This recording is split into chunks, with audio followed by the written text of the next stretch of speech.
Um, I'm not sure. 'Cause I think we were in there last year. Right. I thought. Okay.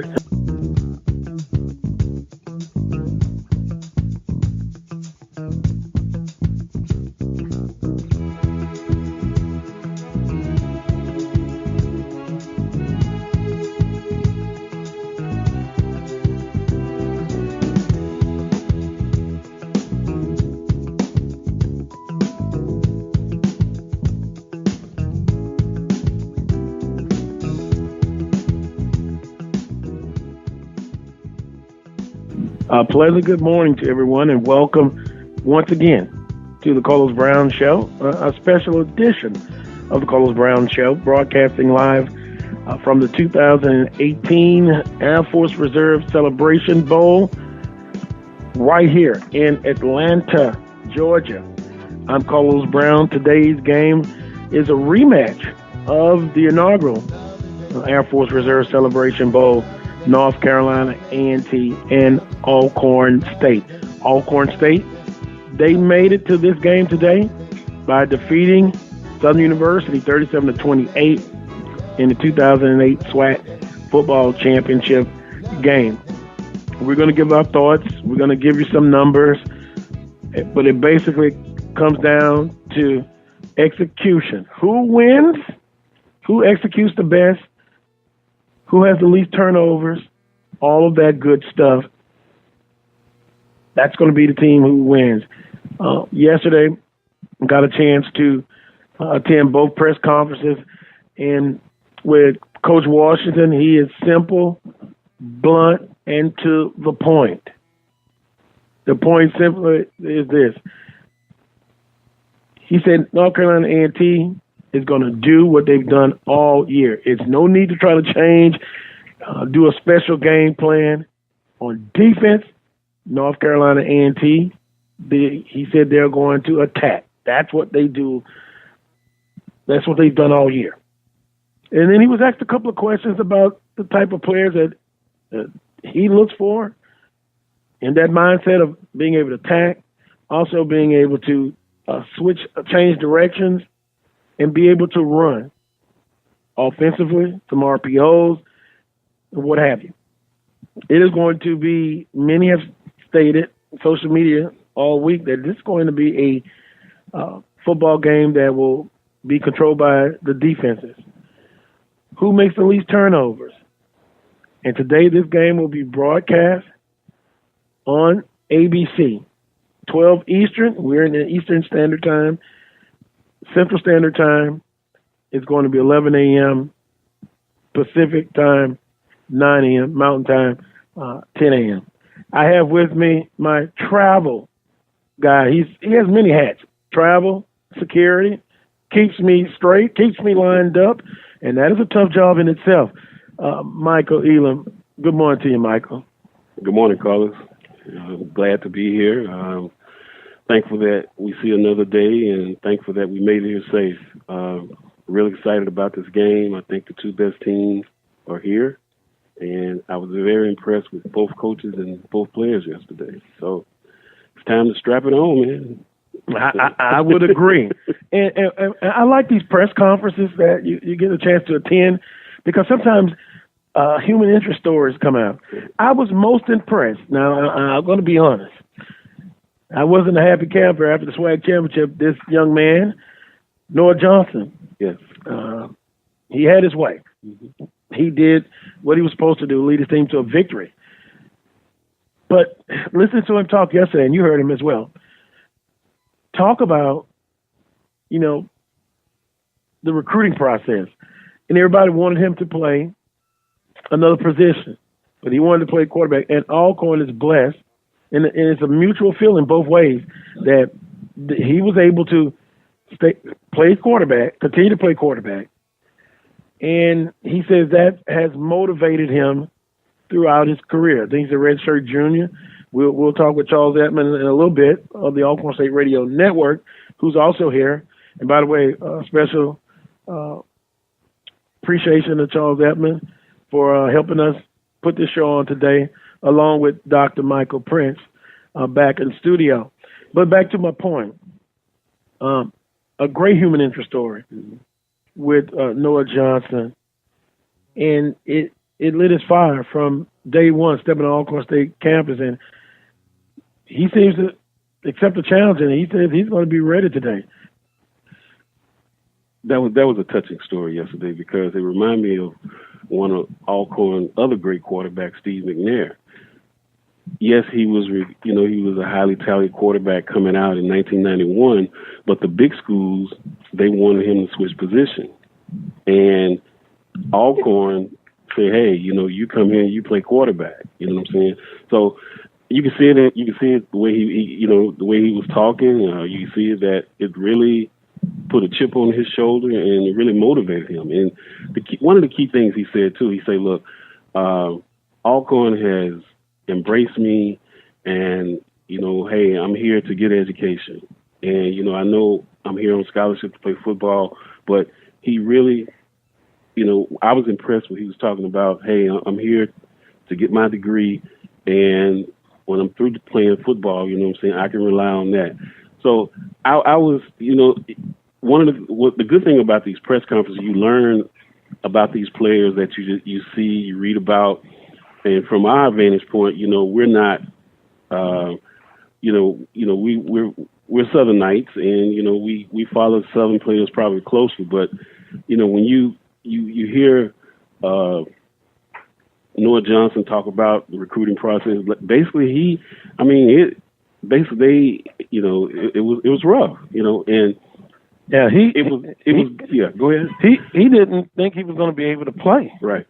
On the collegiate level, the way the recruiting process was going right. at one point, but he felt blessed to be able to continue playing the sport he loves at Alcorn State. Right, and Coach McNair, his brother went through that, so it was easy for him to go in and say, hey, we'll take you at Alcorn, and you come in and play quarterback, and hey, and look who he followed. He had Gibbs, Footman, and now he's just keeping that tradition going of the great quarterbacks that Alcorn has had. So, great story. I was really impressed with that young man. I was impressed with all three of them, and I was impressed with the young man from A&T. Very respectful. They answered, straight up questions. Wasn't being arrogant or nothing like that. They just said, "This is our philosophy. Hey, this is what we're gonna do today," and I was impressed. It sets up to be a tremendous matchup. Like I said earlier, we'll look at some of the numbers. These teams are evenly matched defensively, offensively. They're similar as far as putting up the numbers. But my early key point will be, and this is early, which offense will be able to perform the best against a tough defense. Alcorn State front seven, without question, is very strong. A&T's defense is very strong. So, which offense will have the success? And perhaps early, even if it's not early, Alcorn, you look at them, they're not going to change. They're going to run the football. Right. That's their goal. But I'm thinking if I'm North Carolina A&T's defense, I'm going to attack, unlike some other defenses this past season, and one in particular. You're gonna sit back and read and read. No, A&T says they're going to attack. Alcorn State defense, same thing. They're going to come after you, and that's all. And we could share some other stories what we heard last night, and people when they find out you're based out of Baton Rouge, and they have a lot of questions about Southern University and what have you. The bottom line is, Southern was one game away from being here. They're not here. Alcorn is here. They were the best team consistently throughout the year. Southern was the second best team in the conference, and that's the way it played out. To your point, Carlos, another interesting that made my heart just light up yesterday was when Coach Washington said, we're going to attack. That's what we do. We're not going to change anything. We're going to attack. Same thing with Coach McNair with Alcorn. The players, the defensive All-American defensive end, I think Mr. Shipley, what's his name? He said, look, we we go against our O-line, and we go hard in practice, you know what I'm saying, against our O-line and our skill positions, and, hey, we're going to attack too. That was refreshing to me. So, you know, hats off to Alcorn, hats off to A&T. They did the hard work from August up until this point to get here. And what we've been talking about, the lack of defense, well, these two teams have shown that, hey, they shown that they can play defense. And it does me good from a former defensive player. Hey, they got here because of defense. What is the old cliche? Defense wins championships. Offense sells tickets. Yes. And both offenses, in particular Alcorn, big plays. Offensive, we saw a couple of weeks ago, they had some big plays offensively. So a very intriguing game. Will it be like the inaugural Celebration Bowl?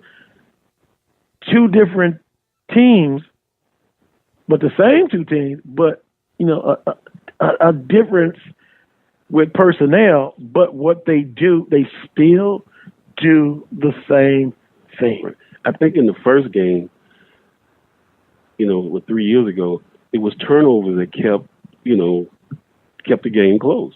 Because when a team turned the ball over, the other team capitalized, you know. And I think A&T had went up, you know, maybe double digits, and Alcorn got a couple of turnovers and came back. And then when we went into the fourth quarter, it was, you know, it came down to the last drive. If you think about it, all of the Celebration Bowls that we have had over the past 3 years have came down to the last drive in the fourth quarter. And either in most cases, the defense has stepped up. In the Grambling Central game, it was a block PAT, you know? Mm-hmm. So I think today it's, like you said, it's, hey, Alcorn going to attack on defense, A&T going to attack on defense. I think it's going to boil down to which quarterback make that critical throw on third down or critical throw in the game, point in the game, and special teams. We haven't talked about special teams. I think the kickers and the punt return and the kickoff return is going to be key today. And if history tells us anything, this is going to be a close game. 41-34, the inaugural Celebration Bowl, won by North Carolina A&T. Then Grambling State wins 10-9 against North Carolina Central. Then North Carolina A&T wins 21-14 against Grambling State. What will we see this year? But what we've seen is a 7-point game, a 1-point game, and then a 7-point game. I'm not a mathematician, but if you add that up, it'll give you, it's going to be another close game. And that's what the trend says. That's what historically it says. Albeit now next week we might say, wow, we never saw this coming. It was a blowout. Turnovers and also penalties. Now, one thing that I saw 2 weeks ago in the SWAC football championship game, I think both coaches would say too many penalties. They can be more drive killers. Right. It can kill momentum. So penalties, turnovers, all the usual stuff that we talk about, that will be on display today. Now, let's switch gears just quickly a little bit. On social media, we live in a social media age. A&T, their allotment of tickets, gone. Now, I looked this morning, and, you know, they say, where's the purple and gold? Alcorn State, we kind of talked about it before the show. 6,000 to 10,000 is kind of the estimation that you're getting. Could be more. You don't know what walk-up crowd you're going to have. Right now, partly cloudy. Temperature about under 50 degrees. It was raining all day yesterday. But you're inside. Right. So we made it here. And boy, speaking of that, the flight here yesterday, we had a delay. The weather in Atlanta didn't allow us to leave on time in Baton Rouge. Unbelievable. But, hey, thank the Creator that we made it here and safe and sound. I've been in Baton Rouge 31 years. Since I've been flying out of Baton Rouge, I've never had a flight delay. It was the first. So that was interesting, you know. But, you know, better be safe than sorry. So, you know, I I didn't expect that, but thank God the ride was smooth. No, not a lot of turbulence, but yeah, I never had a delay coming out of Baton Rouge. But yeah, but this traffic here, man, driving around, that's the story. I mean, well, I'm anti-traffic, even in Baton Rouge at times. It's you have to have patience. If not, you pull your hair out. Yeah, but to your point, I think now remember when we were at Alcorn 2 weeks ago, Mr. Grant said that A&T had already, when Charles interviewed him, said that A&T had already sold out their allotment of tickets. Well, they had a slight advantage. They knew they were coming around November 20th. So, yeah, I'm kind of surprised by the Alcorn ticket, sales. They travel well, and I would think it would be more, more tickets sold, by their fans, but bought, excuse me. Yeah, but they say that, and we'll see the proof in the pudding. I have a simple thing. I look about the past the midway point in the first quarter. You kind of can tell what the crowd is going to be like. I think Alcorn State will still represent themselves well. Now, will it be to the amount of the first game?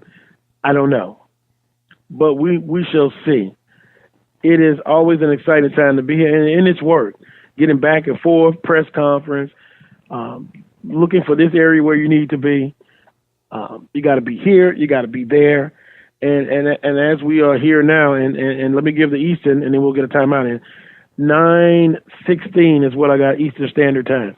8:16 Central Standard Time back home. So with that being said, we're a few hours away. People are mingling around. People that do work here, concessions, setting up equipment, they're all busy. We're in the booth where flat screen TVs are everywhere, and it is just nice. Now, it feels not weird, but you're a Pittsburgh Steelers fan. Yes. That's your number one fan. I'm a Saints fan, so I don't know. I feel a little, because that's the rival in the division. But we won't even talk about Atlanta because they're done this year. Yeah, and if we don't get it together, we're going to be done. But thank God for Baltimore keep losing. But yeah, I think that it's going to come down. This game is going to come down who make the least amount of mistakes with turnovers and penalties. I think it's going to be a knocking Motheroo, as my old coach used to say. And I just think that, hey, it's going to come down to those two things, penalties and turnovers. And whoever has the least, I think, will prevail. Well, we talk about attendance, and we'll talk a little bit later on with viewership versus actual people in the seats. I pulled up an article about HBCU Game Day. And by the way, we're trying to make connections with Brandon B.J. Jones. But the inaugural Celebration Bowl, 35,000 in attendance. And it's kind of been steady. If you look at some of the other bowl games, this is the bowl game that starts off the plethora of bowls. And they've done pretty good as far as viewership and with attendance. So we'll get more into that. But I'm going to take a timeout. Coming up next, if we can pry him away, he's still really busy, will be the voice of the Alcorn State Radio Network. And, Charles has that serious look on his face. I don't know if is it because of setting up and he's working, or maybe I can pry him and to see, because if history goes back, I wish we had a crystal ball. And remember, we did the show, the inaugural from here. Yes. And I'll pat myself on the back a little bit. I can't do that. And I'll do it anyway, probably. But you remember Cohen and Alcorn State, tough defensive end. I said, Charles, I don't think Alcorn will rush for their yardage in this game. And he had seen Alcorn, of course, every snap. He disagreed. But at the end of the day, Alcorn was held in check from their normal plethora of rushing yards. And I think, again, we're going to repeat this throughout. It's going to be a defensive slobber knocker. Yes.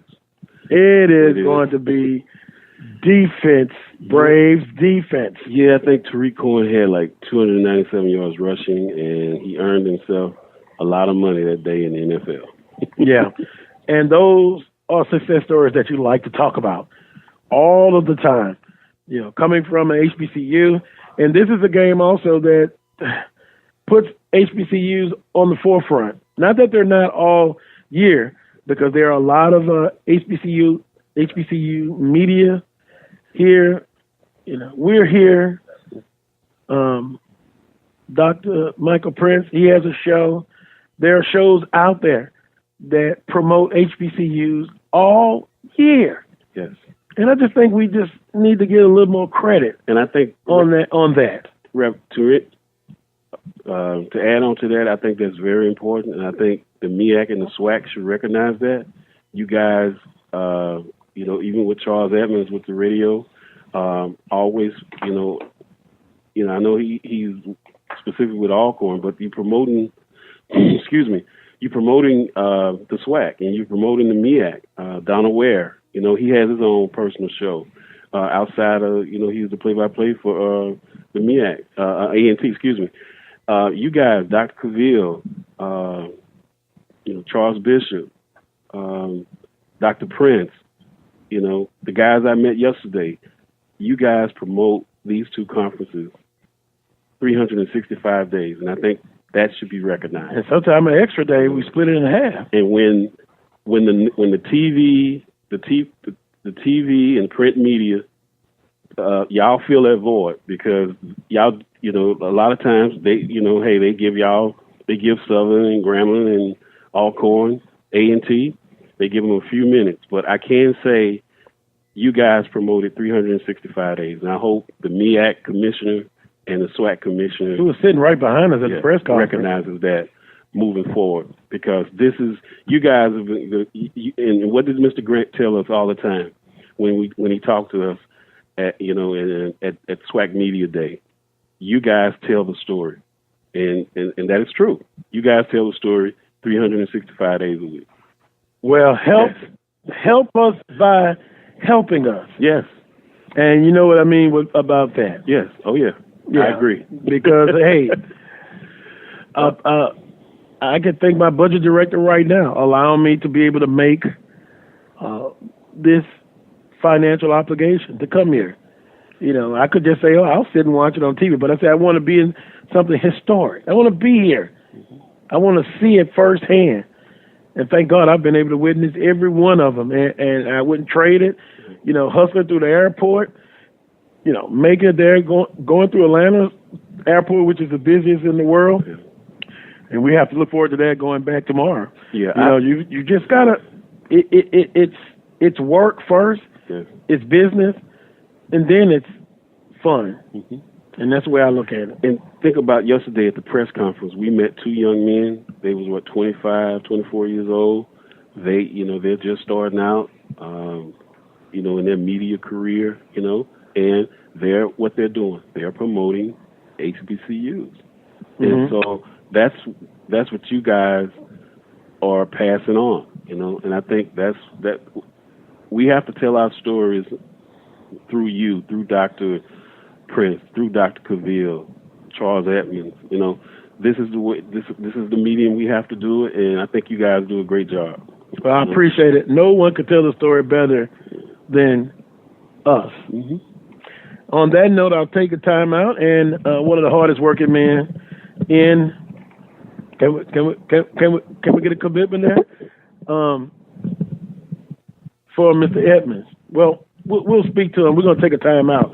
When we come back, it'll be more of a special edition of the Carlos Brown Show, broadcasting live from the Mercedes-Benz Stadium, the Air Force Reserve Celebration Bowl in Atlanta, Georgia. I'll be right back after this quick time out. Reach more potential customers through our sports radio package by dialing 832-213-8824. Hello, this is Lonzo Hardy, Vice President of the SWAC Alumni Association. The SWAC Alumni Association is an organization founded in 1999 with the goal of enhancing the great legacy of excellence in the SWAC as well as preserving the athletic heritage of the SWAC.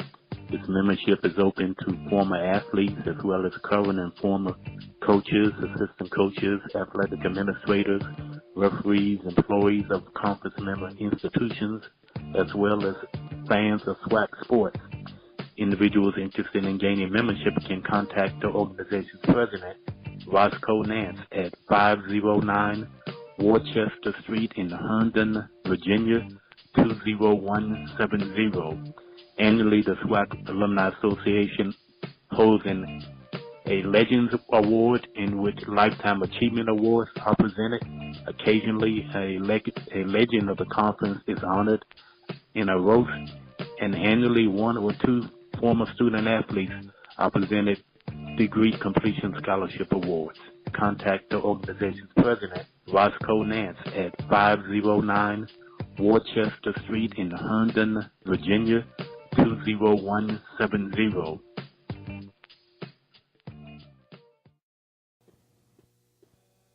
Welcome back to this week's edition of the Carlos Brown Show, and I must say a special edition of the Carlos Brown Show, broadcasting live from Atlanta, Georgia, the Air Force Reserve Celebration Bowl in the Mercedes-Benz Stadium here in Atlanta, Georgia. I'm now joined by the voice of the Alcorn State Radio Network, Charles Edmond. Charles, good morning to you.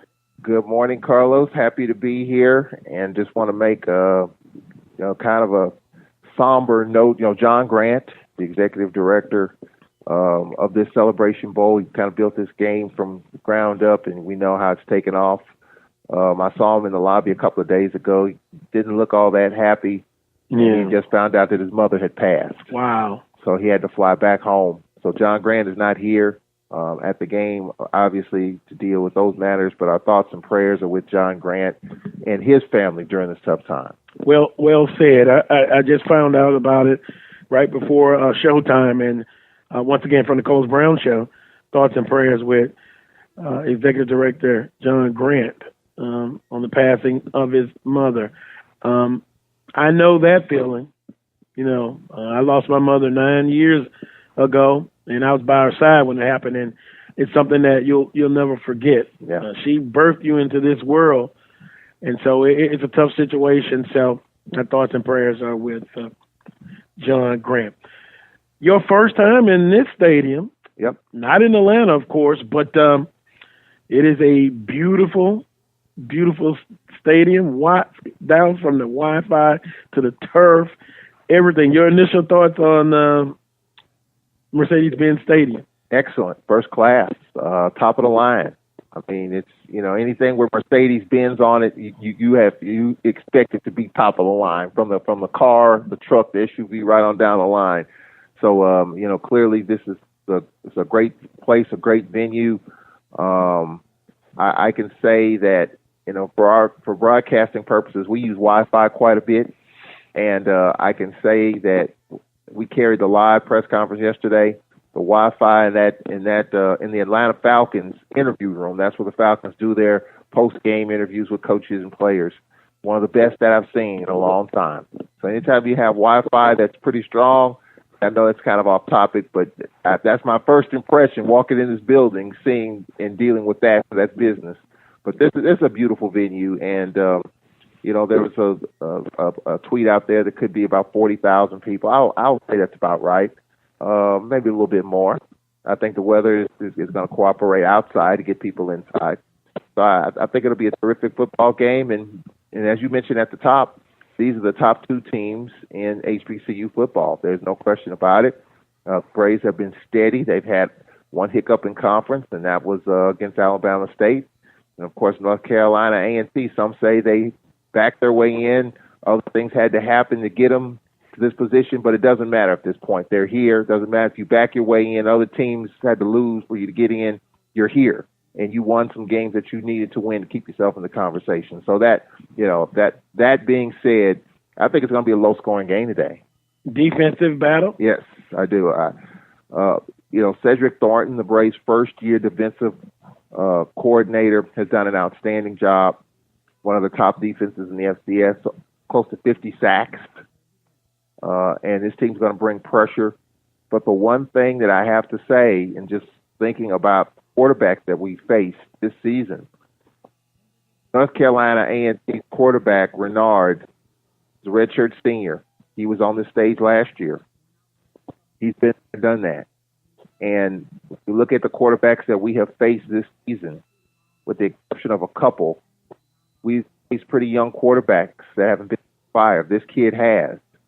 And I think we're going to have to come after him, and we're going to have to get there. Kind of what we said against Grambling. You know, when you blitz as much as the Braves do and you don't get home, you know what that means. The Braves are going to have to get there because this quarterback is a veteran. He knows when to throw it away when he has to. I don't think he's going to take many sacks. His team's won 4 in a row, and he's a veteran quarterback. He's there, and the Braves have to come with it defensively. And then offensively, Noah Johnson have to play a smart football game. You guess and you assume that A&T defensively is going to take away 2 guys, Noah Johnson and Deshaun Waller. And they feel like if they take away those 2, they'll take their chances with the rest, with P.J. Simmons and anyone else who wants to step up and make plays. So I think that's why I think it's going to be a defensive game. It's going to be a defensive tussle, special teams. You know, A&T is averaging 30 yards per kickoff return. How's Fred McNair to play that? You know, you kick it out the back of the end zone, you get it at the 25. You kick it out of bounds on the sidelines, you get it at the 35. You know, you're going to let these guys return. We've given up a couple of kickoff returns for touchdowns, you know, in recent games. So that chess match is got to be there. So I think there are a lot of those small things. I think if you're looking for scoring, you're not going to get it today. I don't think. I think it'll be a low-scoring game. First team, maybe 26-21, somewhere in there. I would say that. First team to 26 wins, I think. That's just my opinion. Yeah, I understand. Yeah, kind of like last year, 21-14. You had North Carolina A&T defensively strong. Grambling State last year defensively strong. Yeah. Some notable stats. You talked about North Carolina A&T. First in kickoff returns. You said it, averaging 29.6. This is A&T. Third in first downs. First in limiting opponents' first downs. Third in third down conversions. First in opponents' third down conversions. 50th in sack. And I could go on. Second in block punts. That's North Carolina A&T. North Carolina A&T pass offense versus Alcorn's pass defense. A&T averages 182 yards passing. 5th in the Met. Now let me stop right there. You don't really think of, even with Renard, A&T is a strong passing team. But guess what? 182 is not bad. No. I think of them as more as balanced. Could one say right off the bat, if you're playing Alcorn, you're defensive coordinator, I would think, Charles, you would say, okay, I don't want Johnson, them running wild on us. We've got to, down and distance, make Johnson beat us throwing the football. Would that be safe to say? I mean, that's the way I would look at it. Yeah, I mean, we've had situations this year where Noah Johnson has had to make plays when we've been behind the chains. The Grambling game was a classic example. I think the Southern game was a classic. I mean, all year long, Noah Johnson has been phenomenal when he's had to make plays with his feet. He has the longest run, Carlos, in school history. A quarterback, 91 yards against Alabama A&M. Oh, A&M, right. You're right. Longest run from scrimmage from school history by a quarterback, not a running back. I mean, so it's, you know, Noah Johnson can do that. And when you have a quarterback coach like Pat White, who played at West Virginia, who's going to be inducted into the West Virginia Hall of Fame as his quarterback's coach, you know, your game is immediately gonna improve. And under Pat White, he has done that. He's been smart. The only thing that I would say, and it's a concern overall, it's a concern for Noah Johnson, for me, and we've been getting away with it. We've gotten off to tough starts. When was the last time we led 3-0, 7-0? When was the last time? It's been a while. It's been 2 games. It was Texas Southern and Alabama State. And that was back in September and October. We've trailed early in every game. We've gotten out of the gate slow in every game except 2. And I don't think you want to do that today. And at some point, you know, I'm not being anti-Alcorn or negative. I'm being real. At some point, that comes back to get you. and you got one game left against a quality defensive team. You can't afford to start off slow because they're going to try to start fast. And the Braves need to start fast in this game and give their defense a chance to become more aggressive and come after Renard. They have to be able to do that. They find themselves down 14-0. They have to panic. They panic a little bit. They stretch the field. That's not what we do. We do the RPO stuff. We got to be able to do that, manage the clock, manage the game, keep the penalties. Penalties hurt us a little bit in the championship game. We got to, you're on national television. Those holds, chop block, that stuff's going to get called. Got to cut down on that. I mean, coaches talk about it, but as the stakes are higher, those penalties become even more glaring, and we're going to have to cut down on those if we're going to have a chance. Now, one thing you can look at, though, 2 weeks ago, Southern marches down the field, and they're up 7-0. Mm-hmm. But Alcorn State early comes back and matches that touchdown. Right. But I understand your point. You don't want to get off to a slow start because, let's just be honest, A&T defense is a lot stronger than Southern University's defense. Yep. I mean, I just being honest there. Yeah. And so you want to get off to a fast start. You don't want to play behind. And that'll be something we'll look for early on, and you'll know right away. If it's like last year's ball game with A&T and Grambling, it was a defensive game. I was right here. And you knew points were at a premium. 21 points, everybody in the media was kind of whispering about, that's probably going to be the team to win the ball game, and that's what happened. That's what happened. A&T. Yeah. I mean, you look at Sam Washington, their head coach. He followed Rod Broadway around. Sam Washington is a Valley grad. That's where I remember him from. So his roots are in the Southwestern Athletic Conference. And, many could say or would say that Sam Washington probably should have been a head coach 5 years ago, somewhere, SWAC, MEAC, wherever. I mean, but, he's, I would say, followed Broadway around, but Broadway respected him enough to bring him along. And he was at Grambling. When he was at Grambling, he comes here to A&T. Sam Washington comes with him, and now the keys are handed to him. And he's a hard-nosed, gritty, old SWAC lifer, if you will. He's been around HBCU football a long time, so he knows this stuff, and I think he knows what it's going to take for his team. But under these circumstances, this is for all the marbles. Things happen, strange things happen, turnovers happen, penalties happen, mistakes happen. And I think whichever team can limit those, I think that's the team that's going to win the game. And it's interesting, at the press conference, me and Michael talked about it earlier in the show.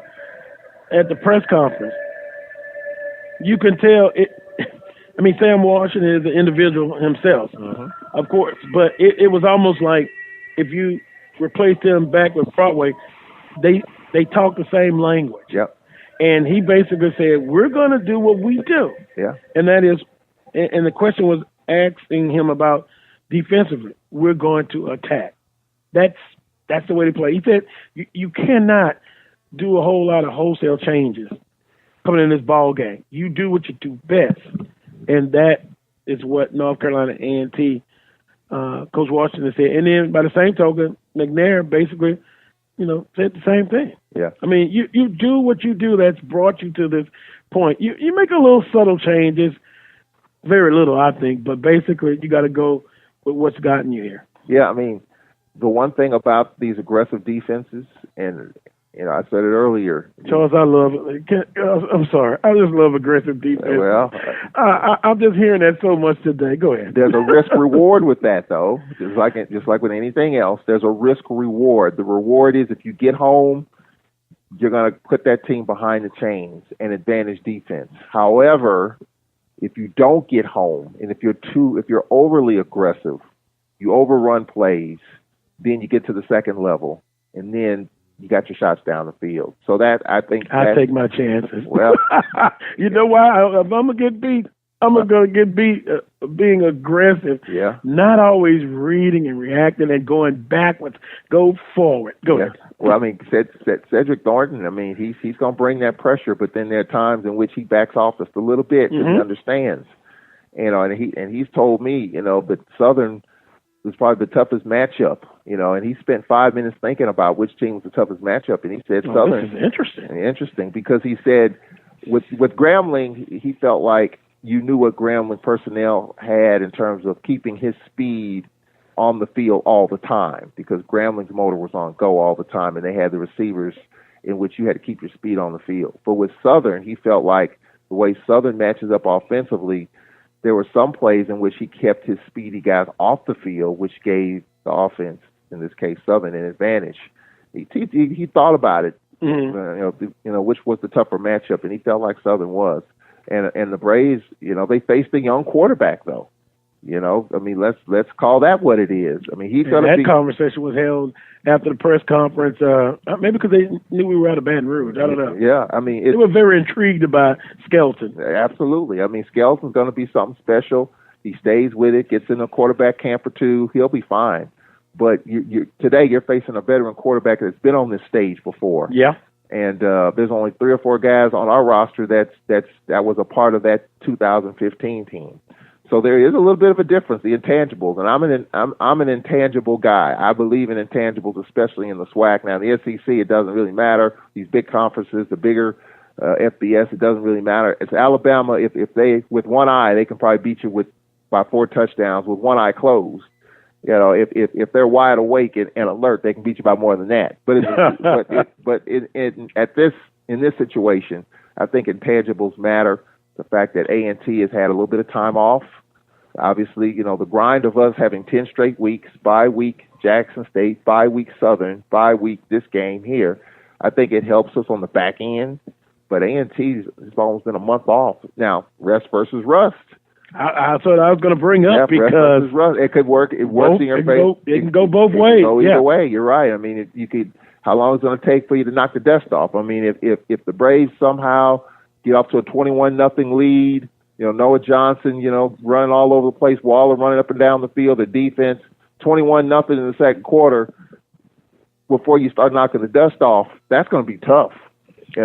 I think A&T will be in shock as well as me. Yep. Right here in the press area. And I can tell you, if it's 21-0, it could very easily be 41-0, because then you start pressing. At some point against a very good defense, you have to make something happen. You get out of character, and that's what the Braves are hoping for. You get out of character, and somebody's going to take a pick six back, like against Southern, that pretty much decided the game. That's the way it works. That's the way it goes when you have a defense. You're not going to get many chances. When you get them, you got to take them and you got to make them. And I think whichever team can do that and create their own opportunities is the one that's going to win this game. It's going to be a good crowd here, it appears. I think 40,000. I'm going to say 40. 40 plus, maybe a little under, maybe a little over 40. I'll take that guess. And I think if that's the case, and if the TV numbers are right, this game will have a long history here. Well, John Grant is always talking about viewership, attendance, people in the seat. That's important, but I'm always hearing them talk about viewership. Mm-hmm. If you can't make it, it's always good to tell somebody to tune in and watch the ball game, which will be on ABC. Yep. ABC, 11 Central, 12 Eastern. Now, I would be elated if it's 40,000, Charles. And that means you have a walk-up crowd, one that participated. Then that means Alcorn State has traveled pretty well. We know A&T. They had plenty of time to decide whether to buy tickets or not. Yep. They've sold their allotment out.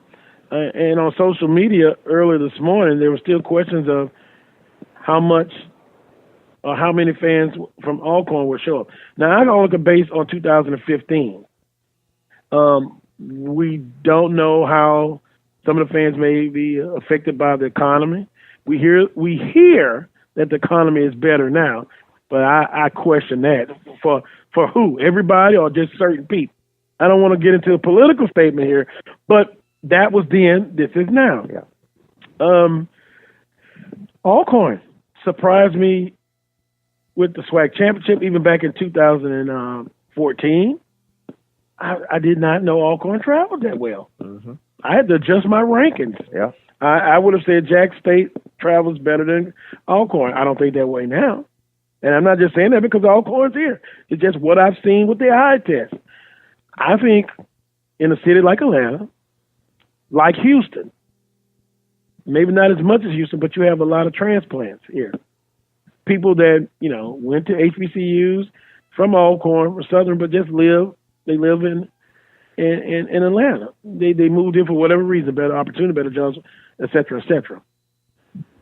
If it's $40,000, I think you have to be very pleased because looking at the attendance, it's always between, to me, 25 to that 35 range, maybe bump it up to 40, but 25 to 35. But 40,000, I would be personally elated. Well, John Grant, kind of changed, well, not kind of, he really changed my thought process on this whole TV bowl attendance philosophy. We're old SWAC guys. We're old fogies in this league. And you remember the time in which the games were on BET shown 7 days later. Yeah. Tape delay. Tape delay. That's really tape delay. My goodness. And also, up until late, I was just like many folks.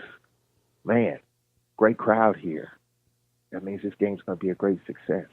But the game wasn't on television, other than the Bayou Classic, But now it's different. You got the ESPN family of networks. You got these other networks. You want to be on television. You want to be seen. And the only way these networks are going to attach themselves to these games is if eyeballs are watching these games. It's great to have 40,000 people or 30. I think 1 year was 24 or 25. It's great to have a decent crowd, but it's better when you have people watching the game because the ratings are what's going to determine the future of this game. So if there aren't as many people, we say 40. If it's 40, great. And if it's a ton of folks watching, that's a win-win. There are very few win-wins in life and in business, but that would be a win-win. And in order for the game to continue on the biggest sport platform we've got, ESPN/ABC, Disney, going to have to watch if you're not here, watch it. There are a lot of watch parties that I've been told, the place where we've done our coaches show of late, they're going to have a big watch party. A lot of folks are having individual watch parties all over the country. So if you're watching, if you can't be here, fine. And who am I to determine how you spend your money? It's not my call. It's none of our business. If you can afford it, fine. If you can't, well, you just can't. Even in my alma mater, Grambling, I ran a guy at the airport flying into Houston for the championship game. And I said, if Grambling wins, are you going to go to Atlanta? Nope. I said, nope. I said, why not? Man, I can't afford it. I can't afford the Bayou Classic. I can barely afford to come here to Houston. And then 2 weeks later, go to Atlanta? Just can't afford it. And I think for some of our folks, we love our school and we want to follow them. But think about what we just went through. Jackson State. A lot of folks playing for Jackson State Alcorn 6 months out.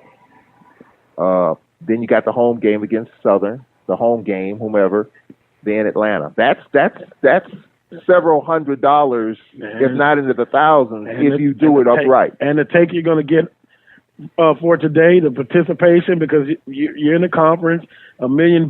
I think Alcorn nets about $800,000. Oh yeah, well yeah, and $200,000 to the rest of the conference. Well, John Grant did talk about that. We didn't. Is it an 80-20, 70-30? Well, for what if I remember correctly, the bowl doesn't pay the expenses of the team.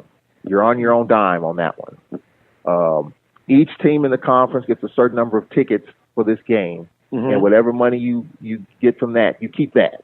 The money that Alcorn makes from the sale of the tickets that they got from Impact Tickets, their ticket wholesaler, they keep that revenue.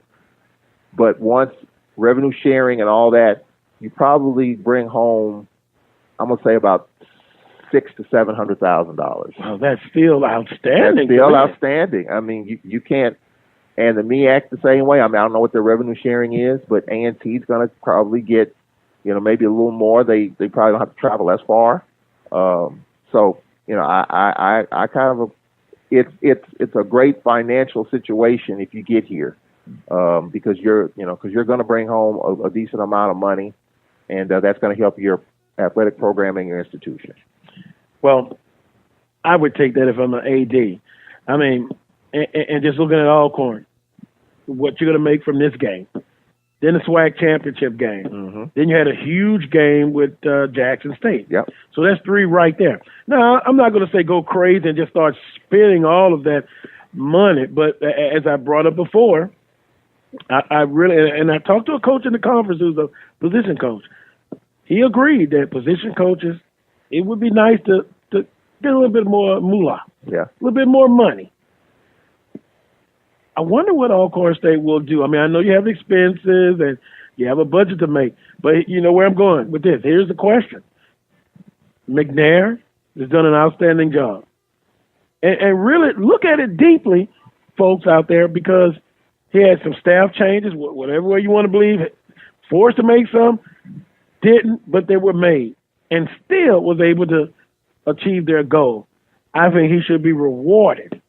Now, you know, we come into this segment, 3, 2, 1, about rollovers and extensions and all of that, but he deserves to be taken care of some kind of way, Charles. I think he will. But I can tell you, if he were sitting in this seat in between us, and if you were going to ask him that question about your contract and your status, you know what he would say? He would say, that's all fine and good, but I want to make sure my assistants are taken care of first and foremost. I can respect that. And, you know, what's being talked about is our defensive coordinator, Cedric Thornton. You know, year 1 of that and the job that he's done. I mean, let's just call it what it is. Well, he's going to be a hot commodity, Charles. That's why I'm saying, Yeah. You know, it's just a matter. He's got some decisions to make, whether the university will up the ante a little bit to keep him. But, you know, there's only so much you can do. If someone drops a bombshell of an offer in his lap, he's going to take it. I mean, just like any one of us would if that type of offer were coming, because he's proven himself. No question about that. I think McNair will be taken care of. I don't think it's a matter of if, it's when. You know, right now we have an interim president, and I'm sure at the end of the season, our athletic director, Derek Horn, will sit down with Coach McNair and just kind of go over all the particulars. I mean, he deserves a brand new deal. At, you know, the maximum you can get in the state of Mississippi contractually for coaches is 4 years. You know, do you tear it up and give him a new 4-year deal, start over again? I definitely would if it was me, because he deserves that. And I think that will happen, but it's just a matter of taking care of his assistants. You got Ryan Stanchek, who's done an outstanding job as offensive coordinator. You know, Jay Hobson brought him in. You know, you got to take care of your coaches, and that's first and foremost. Because I mean, you talked about our staff. You know, when we had our signing party, whenever signing day is, the first Wednesday of February, we didn't have a true blue offensive coordinator. Ryan Stanchek was still, on paper, offensive line coach. Mm-hmm. You know, there was talk that he might be promoted to that, but that wasn't official at that time. About 3 weeks later, Coach McNair decided to make him offensive coordinator. He's still doing the O-line stuff, too. So you have to take care of your coaches as you're successful. People want to come after your coaches. It's just the nature of the business. It happens all the time. You know, Southern's defensive coordinator is now at North Carolina Central. It happens. It's just the nature of the beast. The question is, what can you do to at least put a good offer on the table? If they decide that another situation is better for their family, there's nothing you can do. But you have to do everything in your power to present to them that, hey, we want you to stay, and you know, what is it going to take within reason to make that happen? So, I mean, it's just commonplace, you know. It's just commonplace, and I think, you know, Dawson Odoms has some decisions to make, you know, and you know, getting back to that a little bit, I hope Southern takes.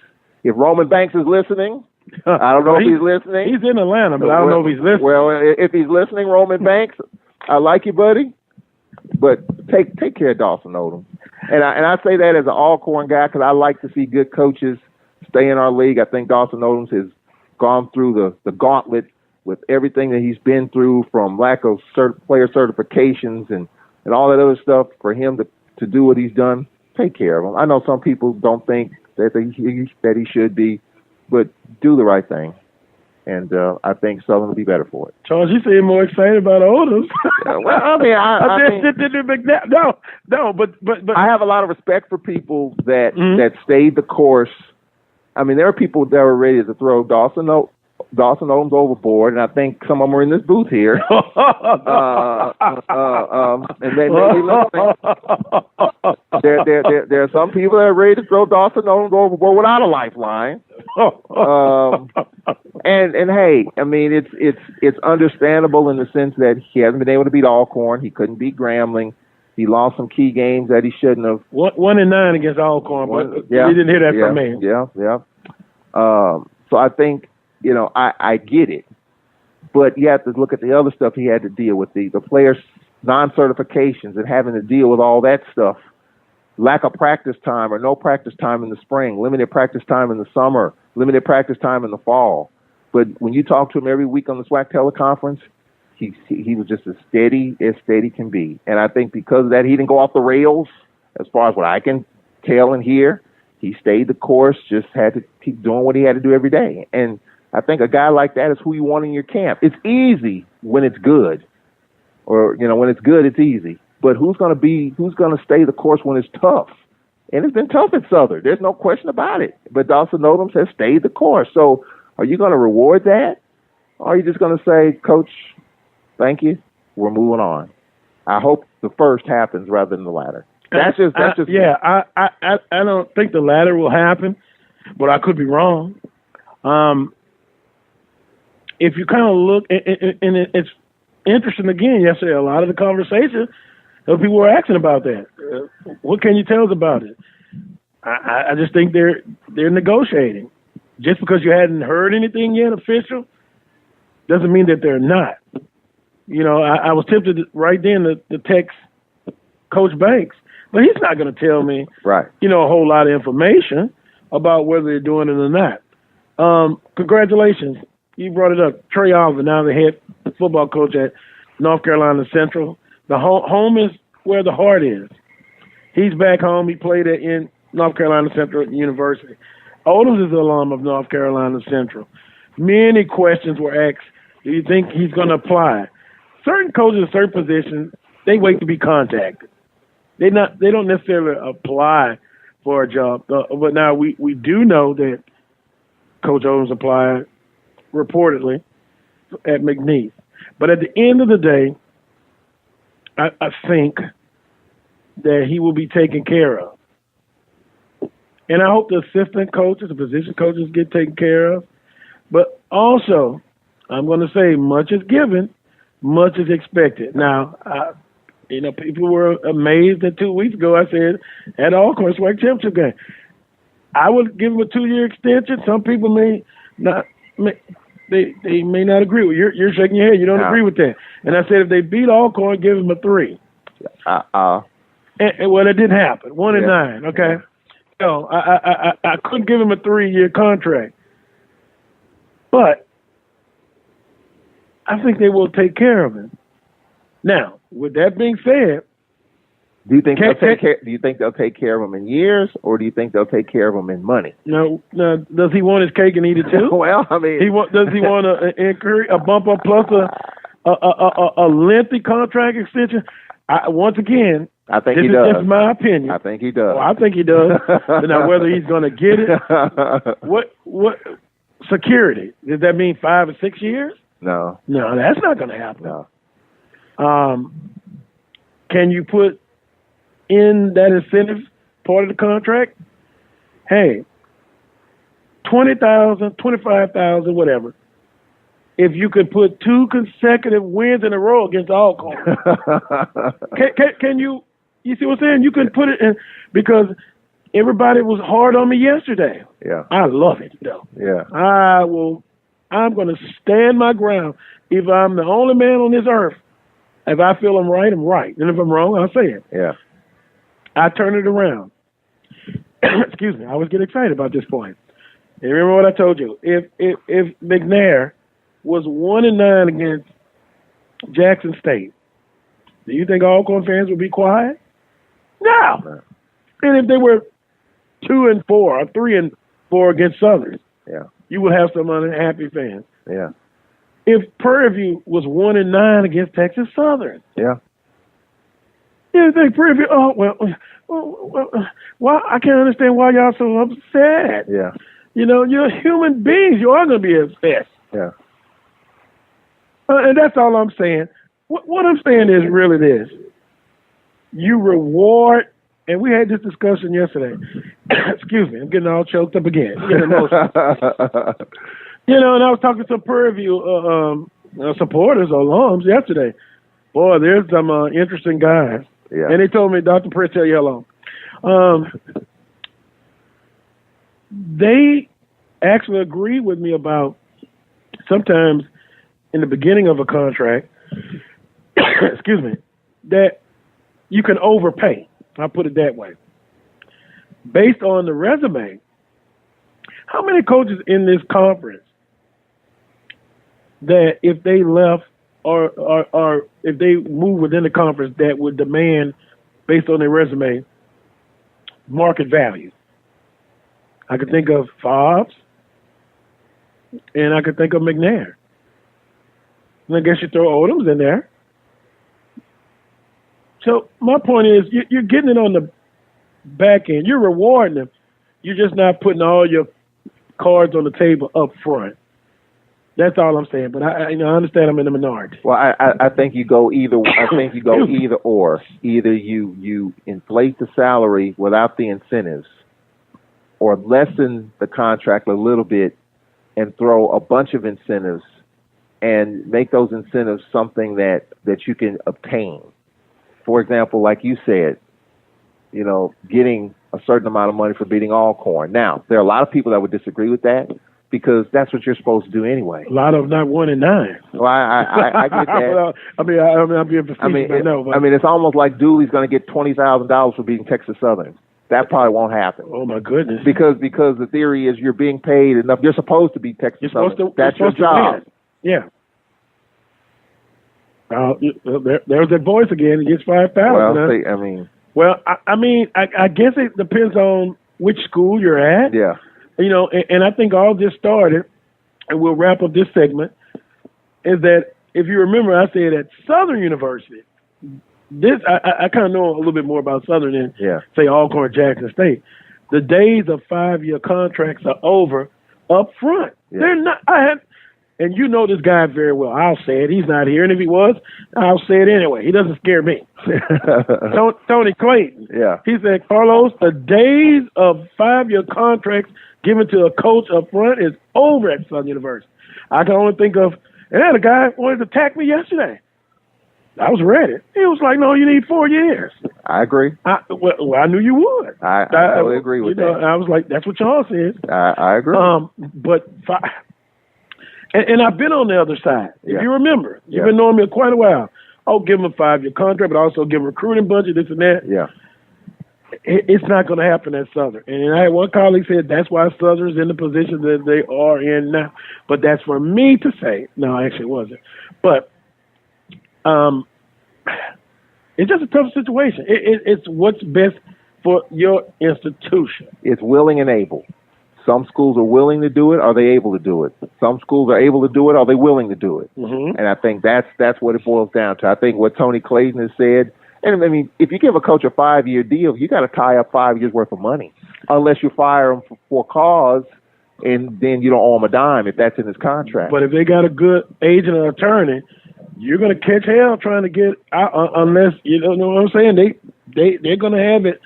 And I go back to this guy you know very well. Him and his wife have a furniture business in Baton Rouge. And this is why I started thinking about, what if this happens? Ivy. Remember in Alabama State, the basketball coach, top notch, right? Winning in the conference. Came to Southern, had a contract. I think the original contract may have been 3-4 years. And after the first year, he did so well. Oh, Southern was so excited. They rolled the contract over. He didn't have a winning season after year one. Yeah. So now I hope I'm not taking up for the university, but it may sound like it. But they were stuck with that contract. Yeah. And it was hard you had to honor that. Yeah. Well, that's probably the exception. I think that's probably you're not going to see that at our schools after 1 year. tear up a contract and start anew. They're going to let that contract play out a little bit more. I think they rolled it over a few more years. Yeah, and look, I mean, we see these lawsuits all the time, in the legal community in terms of one person versus an institution. That institution, whether it's the federal government, the state government, or university, has a lot more money than you have as an individual, and they're going to throw every dime that they have to win that case. So I mean, that's why settlements happen. That's why settlements occur. And I think, for us, in the state of Mississippi, as I said, the most you can get is a 4-year deal, period.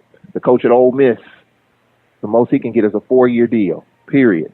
And that's throughout the whole system. Now, Ed Ogeron could get a 7-year deal. I mean, it may not. Yeah, but that's. Well, yeah. That's apples and oranges there. My goodness. Yeah. The Tiger Athletic Foundation can supplement. And speaking of that, I know Jackson State, they have a booster group that, in the past, I guess they'll continue to do it, supplement some of the income. Yep. I don't think it happens anywhere else, but I could be in error on that. I know where it doesn't happen at. Maybe Alabama State. Maybe. I don't know. I mean, it's just a guess because they have a board. Alabama State has a board. There may be a little bit from their foundation coming there. But, I mean, I think that, for me, and I'm all about the bigger picture. I'm not an athletic director. That's why I'm here and not in that world. You have to take care of your coaches as best as you can, and you're also being seen by other coaches that are looking at your program.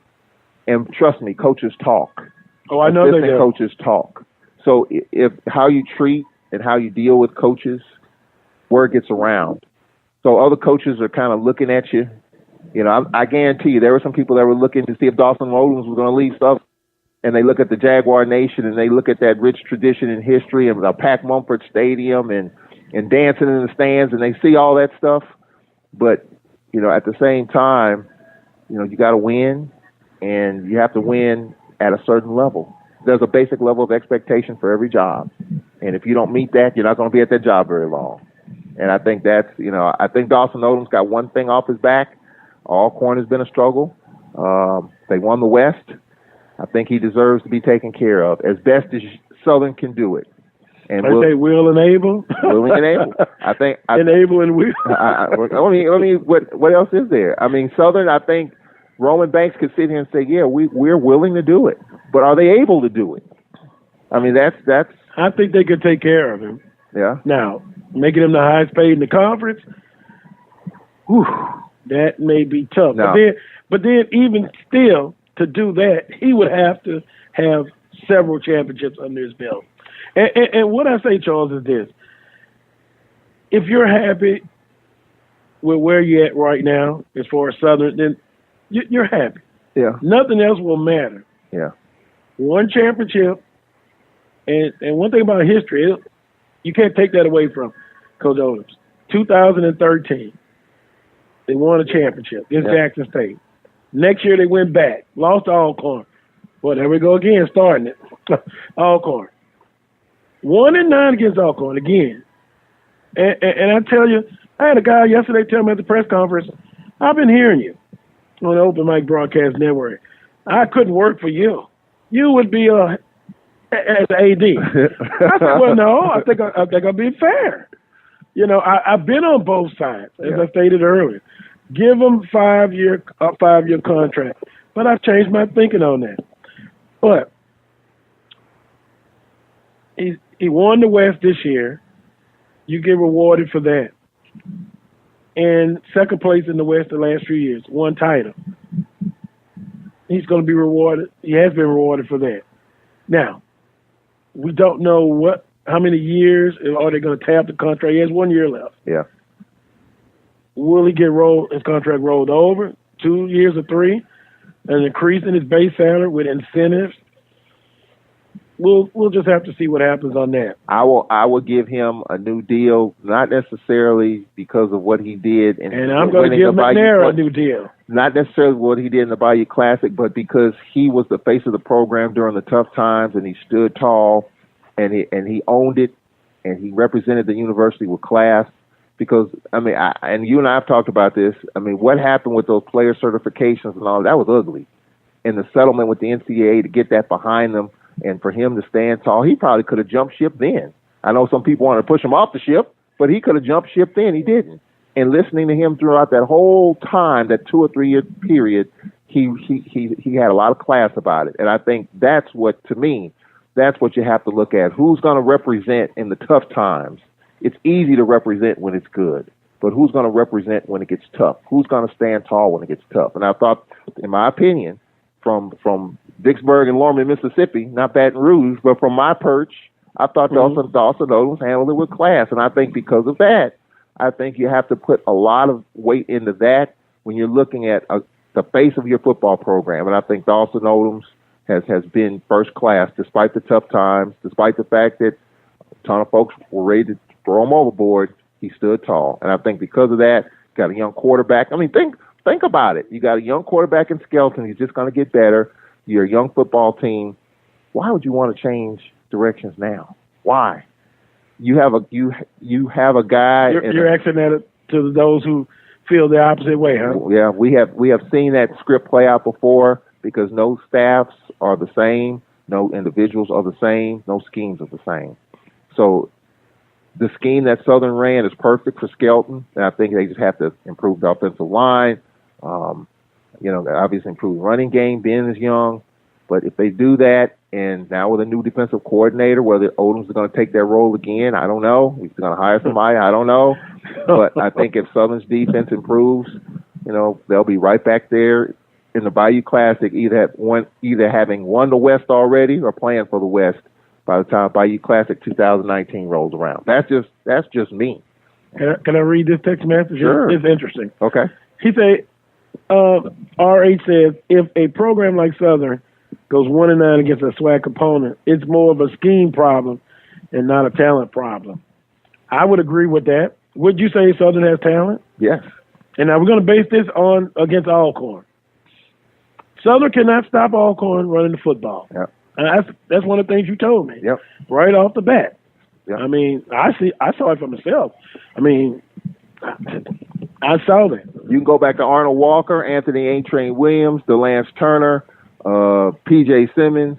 Emmanuel Barnes. You can put him in the backfield, and the Braves are going to be able to run. I mean, it's just hey, call it what it is. And I'm not trying to be critical, but the Braves schemes against Southern University running the football, Southern has had no answer for it in the last 5 years. And should you not, if you're the coach, shouldn't you have adjusted to that? You should have. Okay, that's all. That's all some of them saying. But now, I'm not talking about you personally. But some people yesterday wanted to say, "No, you're not going to put words in my mouth." I said he would get rewarded. I said it in Alcorn 2 weeks ago. Yeah, he should be. No, I'm not going to. But I'm not the AD. I'm not going to give him a 6-7 year extension. Of course, we're not talking about that. Yeah. But what do I need to do? Do I need to put more incentives in? Saying, can you put 2 years together where you defeat Alcorn? Hell, can you win one game? One game. I'll give you an incentive. Some people say, no, I'm not going to do that. You should be able, in this time period that's going on, you're 1-9. That is not good. And again, I turn it around. If Alcorn was 1-9 against Jackson State, it will be tough. You doggone right, it would be tough. Because fans have something in common. They like to win. Yeah. Well, and by the way, Southern hasn't lost to Jackson State in about 5 or 6 games. Yeah. Well, I mean, I think financially, everybody wants to be taken care of financially for their families. Dawson Odoms included. I mean, you look at the salaries in the conference now. The highest paid coach now is Dooley, I think. Dooley. I think Fobbs. So you got what, 4 coaches making at least 2.5 or somewhere thereabouts. Dawson Odoms, is he at 2, below 2? He's below 200,000. I would get him to 2.25. I would boost that. I mean, I don't know what he's making now. Really, 2.25, huh? I mean, I'm guessing he's probably on that one. Yeah, I'm guessing he's probably at about 180, somewhere 180, 190, somewhere in there. I'm going to say 190. Okay. With incentives, that was under the old contract. Yeah, I would take the incentives out. I would put up a 4-year deal, 225, 4 years, $900,000 love contract. you, Charles. Yes, he would. He probably wouldn't like me. But okay. That will put him in the top crust in terms of salaries in the conference, up there with Fobbs, up there with Dooley. I'll put him right up there. Now I know you're going on Saturday, but based on accomplishment, Fobbs, I'm throwing McNair back there again. And, I had some Alcorn fans email me and say, well, I understand what you're saying. I heard you saying reward McNair, but, they mentioned location, and we simply don't have a whole lot of resources. Well, but based on what the resume, Fobbs has done great. Multiple championships, right? Yep. McNair wins his first one, but Alcorn's third in 5 years championship? Mm-hmm. Well, I know it was under Hobson. But division title? Yeah. Titles? I mean, multiple. Mm-hmm. So I could not, in good faith, I got to be careful here. I don't know if I put Odoms, he probably would be the third, just based on what he's done. He wouldn't be the top, of course, paid coach in the conference. Now we're talking about conference here. But, top five. He should be one. Top. I would say top three. Okay. Because let's just be honest. Dooley has a great pedigree as an assistant, but as a head coach, the jury's still out. Yeah. But does that mean that you do not? But he's in the top echelon, right? Correct. Okay, well, let's see. Here we go again. I'm rewarding you on what you've done. I'm not putting all the money up front. Especially if you haven't won any championships. Now, if you're trending upwards, you got second place a few years, then I'll put you at market value, whatever market value is, for this conference. Yeah. I think Prairie View, we don't talk about them that much. I think Prairie View is just in a position based on the fact that they're part of the Texas A&M system. They have a lot more resources and tools in the toolbox.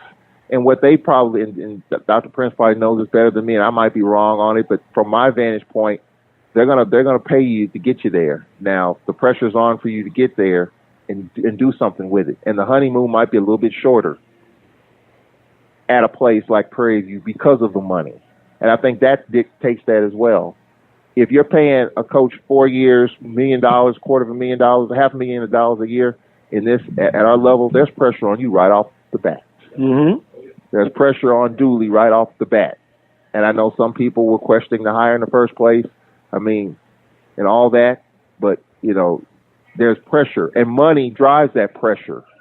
Now, at some of our schools that don't pay a whole lot, that don't have the maximum football scholarships and all that, and there are some schools in our conference that are in that situation. Yes, the pressure still not at maximum. Well, other than I'm saying the lower tier schools that have not had success, the pressure is not quite as great.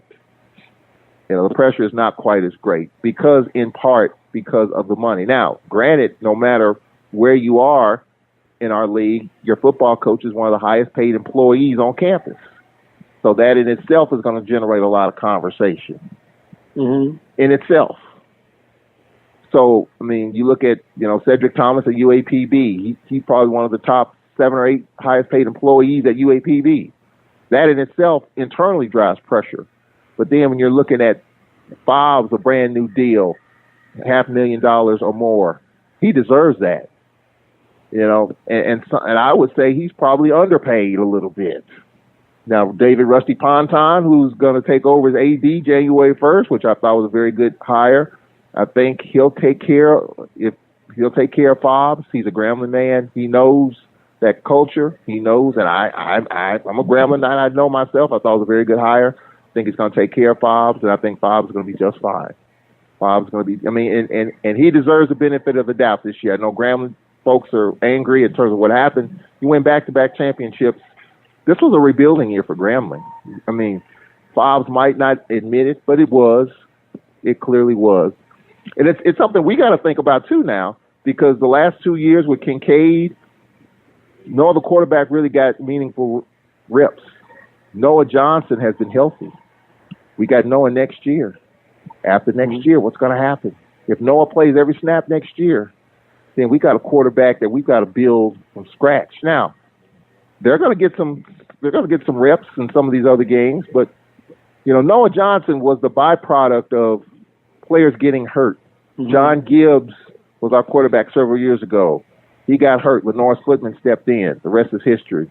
Lenore Splitman got hurt. Noah Johnson came in. The rest is history. Splitman actually got his started when John Gibbs got hurt. That was at Southern. Mm-hmm. Well, here we go again. Back to that Southern Alcorn, huh? But now you look at Noah Johnson. He's got another year left. If he stays healthy, he's going to play every snap next year. So then you got to have a quarterback ready to go. I think you start developing. But in those battles, coaches told me who in fall camp in spring, who your starters are pretty much. The biggest competition sometimes is who's going to be that backup in case of an injury or something. I think that's where you're going with. Correct. We have just been we benefited from the unfortunate circumstance of quarterbacks getting hurt, guys stepping in, and they've got meaningful snaps. But in this case, what we got going on right now, Noah Johnson has been relatively healthy. And if he's relatively healthy next year, he's going to get every snap next year.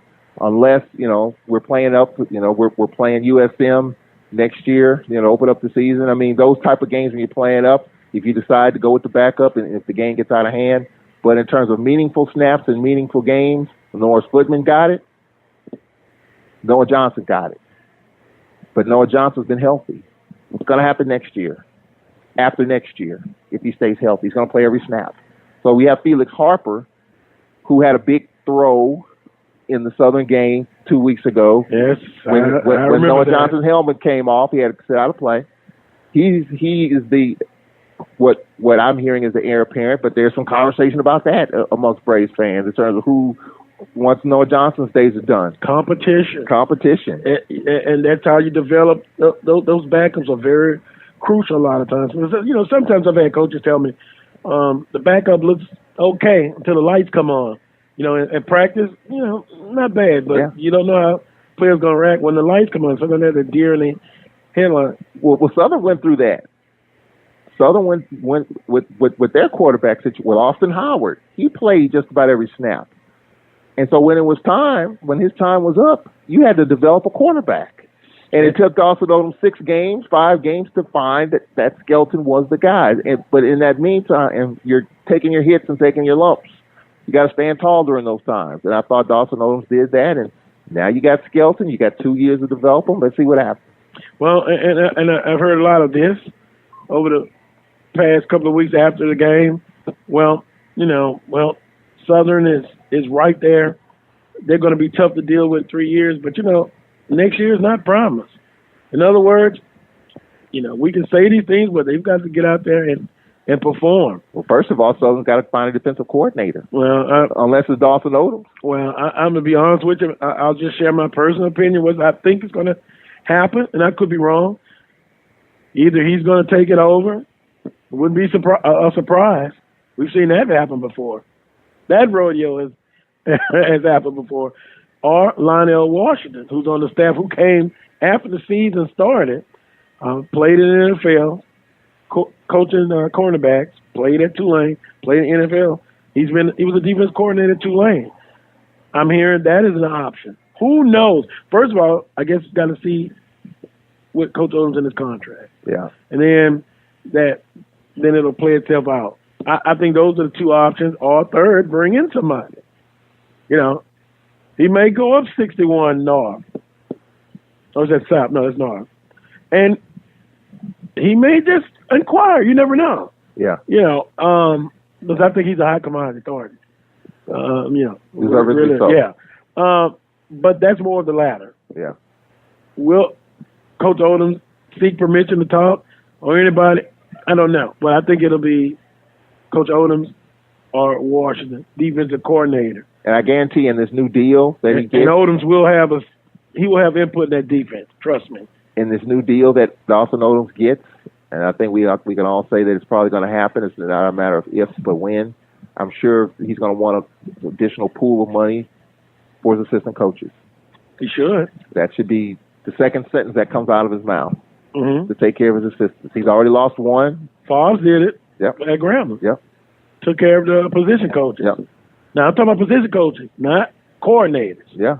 I mean, everyone on that staff as best as you can. And I think he's going to want that. And I think that, Southern deserves to listen to that. And I think Dawson knows now's the time to get it. Get it while you can get it. Because once that door closes, you might not be able to get it. We're broadcasting live here at the Mercedes-Benz Stadium in Atlanta, the Air Force Reserve Celebration Bowl. As we're looking out now, both teams are kind of warming up.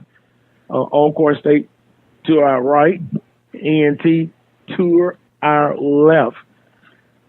Back to the game. I'm excited because we've been talking on the show how we think it's going to be a defensive battle. Both defenses are playing very well. I still say turnovers, penalties, clean play, and which offense has the most success against the opposing defense? I would agree with that for sure. This senior quarterback, Renard, he played in this game last year, so he's seen a lot of stuff at this level. We haven't been here since 2015, but Noah Johnson can hold his own with anyone, and I think that's the thing. If the Braves can run the football, and if Noah can do that RPO stuff, I think the Braves can score a ton of points. And if they do that with where the defense is playing, they can win this thing going away. Is that Noah Johnson throwing with the shirt off? Or that's somebody else? Well, it kind of looks like it with the beard and at about the 31-yard line. I can't see from up here, Carlos. Oh, come on. You want to borrow my glasses? I think that's Noah Johnson right there with the shirt off. Might be. Yeah, guess what? You've been in NRG Stadium. You're higher than him. Yeah. But he's going to be the key. And the other thing about the press conference, at least Alcorn's press conference, I missed most of A&T's. Just talking about the players, just the opportunity to play at this level, in which the guys were overlooked. Deshaun Waller. I interviewed him early in the season. And he said nobody looked his way. Nobody. Came from junior college. Atlanta, he's from right here. Yeah, but he went to Hudson, I think he said yesterday. Yeah. And nobody looked at him. And for him to be where he is, newcomer of the year, I mean, you hear these stories all the time, at our schools. And they just want the opportunity. Tariq Cohen. Look at what Tariq Cohen is doing now. Yeah. No one knew Tariq Cohen in 2015 until he rushed for 300 yards against us in the Celebration Bowl. And now everybody knows who Tariq Cohen is. He's one of the best kickoff returners in the NFL right now. Yeah, he's a utility back. He's running the football, catching passes. I saw him throw a pass the other day. There's talent on this field. Yeah. And that's what Coach Washington talked about for A&T. The question was asked, what does this mean for HBCU football and the programs? And being on the stage like this, A&T talked about enrollment being increased, playing here the few times that they've been here. I think Alcorn will enjoy some success in the same manner. As far as enrollment, it has an impact, although it's a sporting event, it has an impact as far as passports for Alcorn State. Well, I talked to our interim president about that last week, and he did indicate that there's been an uptick of interest in the university since this success, winning 5 straight division titles and hosting the first ever SWAC championship game on our campus. There has been an uptick in interest. So, I mean, that's just a byproduct of success. That happens. You'll have another tick upwards today. Watch it on ABC because, everybody doesn't have cable. But if you have television, you have ABC. So the viewership and seeing Alcorn play on this stage today, they're going to be rewarded for that. Yeah. They really are. So, with that being said, I'm going to take a quick time out. Long overdue. This special edition of the Carlos Brown Show. We're broadcasting live from the Air Force Reserve Celebration Bowl, Mercedes-Benz Stadium in Atlanta, Georgia. I'll be right back after this quick timeout. I present to you 3 of the fiercest subjects ever assembled in the cage of doom. First, the brain-wrenching behemoth Algebra 2, weighing in at a mind-boggling 800 pounds. Foreign languages! The multilingual international sensation capable of tossing you clear across the Atlantic. And finally, biology. More ferocious than formaldehyde, she'll dissect you 1 chromosome at a time. Who among you will step up to their challenge? Yeah, I'll do it. Me too. I'm in. Sign me up. Take on the tough classes now. You need them to prepare for college. Find out which classes you need at knowhowtogo.org. Brought to you by the American Council on Education, Lumina Foundation for Education, and the Ad Council. Chris, can you put the video game controller down for a second? I can talk and play. Oh, I'm totally annihilating this punk kid in Nebraska. I just feel like you're not acting like a grown-up in our relationship. Am too. Well, you still ride your skateboard to work, there's the comic book collection, the race car bed. Look, I'm young at heart, but I put money into my 401k every paycheck. I picked up a few savings tips at feedthepig.org. I have control of my financial life now, and that feels pretty grown up. Put away a few bucks, feel like $1 million. Putting some money from every paycheck into a savings account or contributing to your 401k can make a big difference later. For free ideas and easy tips on ways to save, go to feedthepig.org. That's feedthepig.org. So, I bet I look like a grown-up to you now. Well, except for the footy pajamas, I'd have to agree. This message brought to you by the American Institute of Certified Public Accountants and the Ad Council. Welcome back to this week's special edition of the Carlos Brown Show, broadcasting live from the Air Force Reserve Celebration Bowl, Mercedes-Benz Stadium in Atlanta, Georgia. Now I'm going to be joined by the color analyst of the Alcorn State Radio Network and a guy that I look up to. He's retired as far as the academic side, but still on the radio for the Alcorn State Radio Broadcast Network. Dean Barnes. Dean, good morning to you, sir. Glad to see you. Made it in. Oh yeah, made it safe. Good to see you too, Carlos. First thing I got to do is thank Charles for putting up with me. Like it's been 25 years. I don't know how he did it, man. I had 2 people put up with me. I don't understand. My wife been putting up with me for more than 30 years. And Charles put up with me for 25. I don't know how they make it. Well, that's a blessing. 30 years. Wow. Yeah. 15 for me, and it's half that time. Yeah. But it takes understanding. But I enjoy it. And Charles lets me be my alter ego. So first thing I got to do is thank him for extending the opportunity. Yes, sir. Well, this is going to be a interesting ball game today. Get your thoughts on Alcorn State and North Carolina A&T. Well, I think what you said earlier is going to be an interesting ball game. We're really looking forward to playing the game because A&T has a very good football team. Yes, sir. And you want to play good football teams so you can see where you are.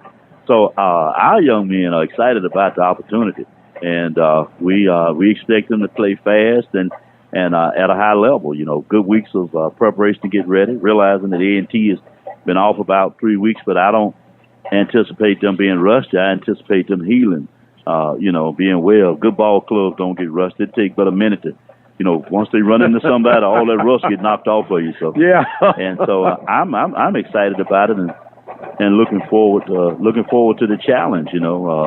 Especially having earned our way here. People look at the last couple of games we played, Jackson State game, and won the game score wise pretty handily. But they competed hard, and then the Southern game, fans are going to go back and forth with each other on Facebook and all that. And I know you heard us up here discussing. Yeah, but they're going to go back and forth on that. But make no mistake about it, because we beat a good Southern football team, in my humble opinion. And I thought that the change they made 5 or 6 weeks ago with that young man at quarterback was a wise change, and they became a much different and better ball club. And we're very fortunate that we were able to beat them. We worked hard and earned it, but we had to earn it, Coach. They didn't hand that over, and so I'm excited about the opportunity to be here. And speaking, listening to the press conference yesterday, as far as Noah Johnson, as I said earlier in the show, a good human interest story. Yeah. He talked about the lack of recruiting. He even made the comment that he didn't think he was going to be able to go to college, as far as playing football because of the limited offers, because they wanted him to trade, become a non-quarterback position, wide receiver, what have you. Then he also talked about they've kind of been the underdogs a lot, and I don't know if he was referring to the 2 weeks since the SWAC championship game, but he said they were going to be ready today because this whole season some people had counted them out, but look at the end, they started in Atlanta and now they're ending in Atlanta. Yeah, I don't know if people counted them out, and I have to be honest now, as they said, a disclaimer. I was hard. Charles will tell you, I was hard on Noah because I thought he could do better than early in the season. He wasn't getting there, and so he had to win me over, and he did. After that, after the Alabama A&M game, I thought earlier he was making mistakes, coming out, throwing the ball late, and he threw the same play, I think, maybe 3 times and threw that pick. So I was hard on him, but he convinced me that Coach McNair and the staff were right, that he gave us the best opportunity to win, because once he settled down and started just to be himself and let it come to him, we were a better ball club. So that was basically it, because I noticed the improvement. Yeah. Same situation. His improvement, I would say maybe, and you were there for every snap, mid-season or a little bit past mid-season? I thought it was right after for me, the Alabama A&M game, when he started going ahead and went back to run. It looked like he may not have been doing it consciously, and this is just somebody from the outside looking in, trying to prove you can play standing in there and all of that. When he started just being himself, I got you. Just whatever's there, I tell you, be opportunistic. Take it and go with it, and if it's not there, let it go and put the defense back out there. Once he started doing that, we became a better ball club. Because, see, a lot of times people don't realize a punt is a good play. They got it in the game for a reason. A punt is a legitimate play, and it's in there for a reason. When you get snagged, I say, kick it back down there to them, see if we can hold them and flip the field. When he started understanding that he could do that and he's using his legs and his arm, it looked like everything started clicking. Well, and we often talk about dual threat quarterbacks. Skelton, raw, but a dual threat. Athleticism is on point for them. Same thing with Noah Johnson. I mean, he has athleticism, but again, back to the point. To me, he developed where not only can he beat you with his legs, but he started making those critical throws. And now, to me, I'll use this more of a complete quarterback. Yeah, I agree. And as I said, when it's not there, don't force it. Just punt the ball and shake hands with the defense and realize, get your drink of water, and you got a very good chance to be back out there in 3 plays. The defense was totally capable of forcing a 3 and out. And so don't try to get something that's not there and put yourself in more danger by creating a turnover or a big play. And he eliminated those and the running play. And then he has good personnel around him now. He got receivers that could catch it. And that young man, Waller, a similar story, was under-recruited. Yeah, he mentioned that. Out of Hutchinson. And because there was a backslide to play him, everybody else was looking at it. And, a lot of people didn't give Waller an opportunity. And he came with us and we said, hey, man, we're going to give you a chance to run it now. And he looked and he saw that we do run the football. So he said, I'm going down there because they'll hand it off. And that's been another good story. Great human interest stories and getting a chance. That's kind of why I like the press conferences here for the Celebration Bowl. Because normally, like for somebody like me that doesn't, and me too, cover Alcorn and inside as much, they pick up these stories and they're just heartwarming, warming, and they're very good. And I have a special spot right here for Noah Johnson. I mean, I saw him athletically and what he did 2 weeks ago, and then early in the year. And I remember the first time I talked to you this year, you talked about how Alcorn's front seven. Yeah. You said they were tremendous. Yeah. And after the game, that's when it sunk into me. Yeah. Dean Barnes was right. And I like what you said about human interest. I remember we did the radio show last week after the Southern game, and Coach McNair mentioned that he had called Coach Odoms to check on the quarterback just to see how he was. Class act. And, and I told him, I said, people don't understand.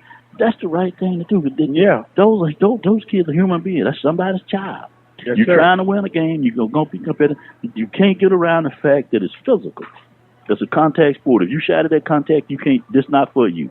But at the end of the day, you don't want anybody harmed. Right. And he said he was good, healing well. And I said, oh Lord, now we got to play him again next year. Well, and speaking of that, I've been getting a lot of questions about when I interviewed Dr. McClellan, the new commissioner.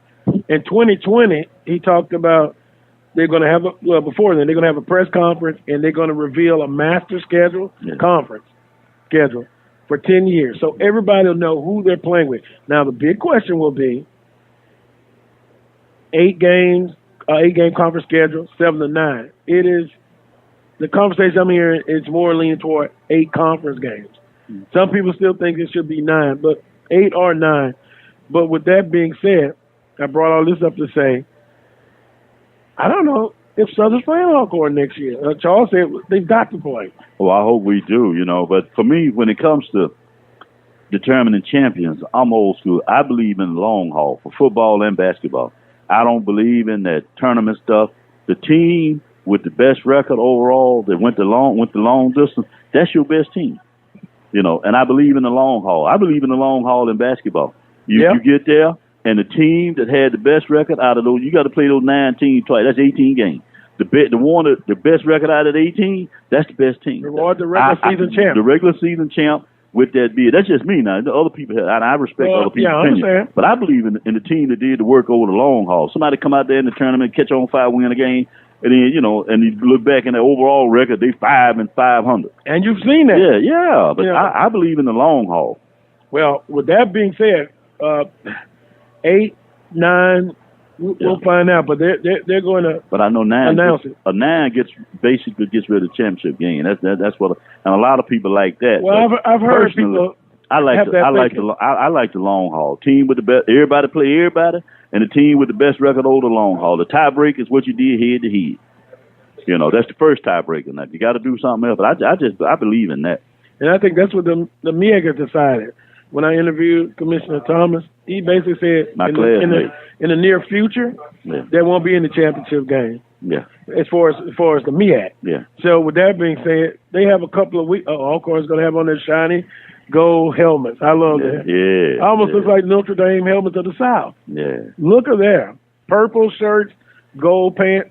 Wait a minute, that's what they wore in the SWAC championship game. It might be. Correct. The kids picked those outfits. Now they say coach let them vote on what they want to play in. That looks like the same uniforms they wore in the SWAC championship game. Yeah. I could be wrong, but I'm sure. I think you're right. Yeah. But we're a little bit. Let's see. It's 10:41 here. A little bit over an hour and 14 minutes, something like that. And then they're going to kick it off. A&T is going to be wearing their blue helmets, white shirt, and white pants. Yeah, white or beige. Yeah, they're looking pretty good. Now, I'm looking forward to it. I'm almost anxious. I can't hardly wait. But go ahead, Carlos. Well, I was going to ask you about North Carolina A&T. I watched them play Jacksonville State, and to be honest, I was on the floor crawling all around the room trying to help them beat Jacksonville. Yeah. I'm not going to help them today. Yeah. I saw them against East Carolina. Hey, they are a good football team. He said, whatever they good. Mm-hmm. And you want to play good teams because you want to test yourself. And so I'm looking forward to us playing them. They line it up and see who got what. What stands out? What stands out with A&T for you? Well, first thing that jumps out to you. When I saw the Jacksonville game, what stood out to me in that game was they played well up front defensively, and they were able to force turnovers. They all in that game they kicked the ball pretty well, I thought. But for me, what they did well, I thought was on defense. They had a pretty good front, good linebackers. They tackled the ball well, and because a couple of times they had to go right back on the field, as I remember, and they got themselves off the field, and I was impressed with that. Matter of fact, they had to come up with a stop late in that ball game, and the defensive end made a great play. They came upfield, got beyond the quarterback, came off the block, came from and sacked him from behind. So that's what stuck. That's what stuck out in my mind. Well, I think if you kind of had a board here and you have offense, defense, special teams. Defense, Alcorn State and North Carolina A&T, they're very similar. They're very good. I still think, and I could be wrong, I still think which offense has the success that it needs against the opposing tough defense. That would be one factor. You look at A&T, a veteran quarterback. He can throw it, he can run it, but he's not as athletic as Noah Johnson. But he's been in the system. He doesn't harm his team the way he plays. No, and he's not. That's right. He's not as athletic as Skelton either. But I believe we have run the ball effectively all year long. We ran the ball at Georgia Tech. We ran the ball well at New Mexico State. With Waller, I anticipate being able to find blocking schemes where we can run the ball well today. If we run the ball well today, then we'll be able to do our thing because we'll keep the defense fresh. You shorten the game, take that time off the clock, and you take that quarterback they got. When he on the sideline, he can't hurt you. That is true. So I think that's what we're going to do. Besides, that's what we do. If we can't run the ball, then game win. Do what you do. Play good, solid defense and run the ball and see what happens. And I asked Charles about this, and he gave his opinion on it. And you talked earlier, and I talked that how he's improved throwing the football. And I know Southern kind of thought the same thing. Make Johnson beat Southern throwing the football. I think A&T will do the same thing. Can he be successful throwing the football today? He will if we run the ball. Because remember, Noah was successful throwing the ball against Southern because we ran the ball well with Waller. And they had to respect that play action. They had to wait to see what we were doing with it. They had to respect Noah running with it. Don't remind me of that, dude. I saw it firsthand. And so, we had to do it. And I think we were very fortunate because, in the country of the popular opinion, I can't speak for the folk in Baton Rouge, but Idaho Southern had a good football team. And we just came up with a scheme that allowed us to run the ball, and in the fourth quarter, we kind of got away from them. They just kind of worn down. It wasn't that they didn't know what to do, and it wasn't that they weren't in position. They were there. Couldn't stop it. Couldn't stop. We just had a little more left in the tank. At least I thought. But if we run the ball well, Noah will be able to throw the ball because that's what creates those lanes and opportunity. Because you don't have 11 apiece now. Yeah. And if those linebackers up there checking to see if Waller got it or P.J. Simmons, because remember, P.J. He's able to get it to that next level. See, if you get it, if he goes straight in and hit it and get to that second, third level, it's K to bar the door with him. And I'll tell you something else. Even when it was, and I know down in distance, it was pretty good for Alcorn State 2 weeks ago. Even the few times they were in third and long and they had to pass it, he was able to make the throw. At one point, I think he was 8 or 9 of 9 at one point. So I think he has developed since mid-season, and he's able to make the throw. Receivers are developing as well. They're running good routes and blocking. There's a play that Charles know I hate for 4 or 5 years, and all teams do it. I hate that bubble screen. But lately, we've been able to block that screen. And so the receivers are even developing where now we're getting positive yards out that bubble screen. But that bubble screen has never been a favorite play of mine. So every people around him have developed as well. So that helps Noah as well. Plus the running game and a good defense. Boy, Sterling Shipping, Solomon Muhammad. Oh, yeah. Tell me Muhammad, his eligibility is up, or is he coming back? Oh, I honestly don't know. I was shocked he didn't make first team. Well, I was in the Southern game. I don't know if you saw him. He lined up over the slot man, went around that and chased that quarterback out of there. And that's something for a linebacker. We had him lined up out there. He made that play. Athleticism. Solomon has been solid all year long, although he did not play in the New Mexico State game. He and Whittington and a couple others, we didn't play him out there, and they were a little nicked, and we were getting ready for Jackson. But he's played well. So, Alcorn wins the ball game today because of what? A good defense and a sound running game. To me, that's basic Alcorn. Yeah, that's us. You got to play good defense and be opportunistic and have a sound running game. Because in order to win it, we got to do what we did against Southern, play 60 minutes. Because as I said, that's a good football team, and I'm glad we had to play Southern because again, a good football team that gave us a good test. Bro, they came to win, and so we had to we couldn't put it on cruise control. You know, we had to play it all the way out. I'm serious. Had to earn it. Had to earn it. And so I'm glad, you know, because now you play on another team where you're going to have to earn it. Yeah, Coach Washington in his press conference yesterday talked about that game. He was asked about it, and he said Alcorn he thought was the better team and favorite going in, and he said the better team won, but he said, boy, at halftime, he didn't know who was going to win, basically. And then after halftime, when Southern made their comeback, the only people who knew at halftime who was going to win are diehard fans, so they always know the outcome no matter what.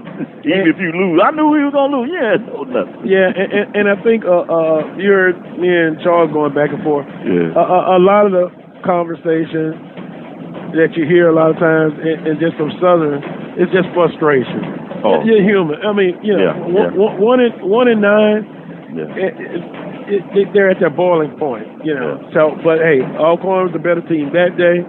In the last 10 games, Alcorn. I understand at the boiling point. We've been there too a couple times. You know, we've been there with Grambling, we've been there with Jackson. So this thing goes in cycles, and you just have to hope that you can get there and that you can maintain. You want to build a program, not a team. You want to build a program, which means that you good year in and year out. You might not win the trophy every year, but you're always around the honeycomb. You're not 2-9. You want to play where you can get you 8 games or better and be right there. To build a program that just keeps on going. You know, that's the thing. But, you know, fans want to win every game every year. And I don't know a team in the country that hadn't lost a game somewhere in their history. Right. Well, I'm comfortable saying this. Hopefully it's a rematch for the 2019 SWAC championship. I'll just add, I hope it's in Mumford. Yeah, it's going to be interesting. That's going to be interesting as well. You know, we hosted, and people tease me. You know, I do the PA at home, and they were talking about how you're going to do the PA, and I said, well, I'm going to try to do the right thing. This is the conference championship game, so I can't do my regular thing that I do for the Braves. And I got to respect Southern, same way I respect Alcorn, because we're hosting the conference championship. Right. You know, so it's not our game. We're just a host, and so we want to be a good host and set a good example. So if somebody else hosts it, has to do it next year, you know, maybe they'll follow the same, same blueprint. You know, try to do the right thing. And but I thought it was great to have it on the campus. And maybe that might be the thing to do going forward. Everybody in the conference probably is able to host, except maybe, well, I won't say because I don't want to say I'm picking on a particular school, but everybody can go through the conference schools in their head. And we may have one school that might not be in a position right now to host, but everybody else has the place to host. Well, on that note, including Southern has a beautiful place to host, bro. Yeah, including that north end zone. They can accommodate it. I'm serious. And they're ready, baby. Yeah, I think it'll come down to the conference making the right decision. Yeah. Will they'll get it done. Dr. McCullough will get it done. So it will be on the campus next year rather than in Oh, okay. I wasn't sure. Yeah, 2019. But now after that, we'll just have to see. It may move back to a neutral spot. Yeah. But like I said, hoping next year it's a rematch. Yeah. See, I'm stubborn. The fan part of me coming out now. Yeah. The team that continuously beat me, I continue to want to play them. And if I want to get better, I'm going to get it done. I agree with you on that. And that's the way I look at it. So.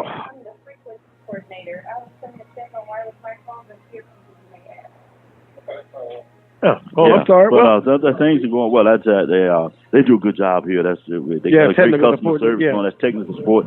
Checking on our man Charles down there, making sure he has what he needs. Yeah, so he can have a good broadcast. Like more and more of them are coming out. We may have a football game today. While just a few minutes ago, wasn't nothing out there but kickers. Now we got a few skilled people, couple linemen. Carlos, we may have us a football game today. Oh, and I think it's going to be a dandy one too. I can't wait. And history tells us all these games have been close. Yeah. From the first one between Alcorn State and A&T, Grambling State defeats North Carolina Central 10-9. Yeah. Then the next year, Grambling State and North Carolina A&T, a 7-point game, 21-14. To me, on paper, last year's game and this year's game, I think they have similar characteristics. Oh, okay. Both defenses are outstanding. I'd be honest, I hadn't noticed. I remember I watched the game last year with Grambling and A&T. And A&T got us. When I say us, I mean the SWAC. Cause when the SWAC school playing, it doesn't matter who it is, I'm gonna hold my nose and pull for them. Yes. Yeah. And that's the way. That's the spirit. It is. You got to do it. But and I didn't have to hold my nose for grandma. Right. I was teasing when I said that. Well, I understand We because got one conference four, and I'm not gonna say who.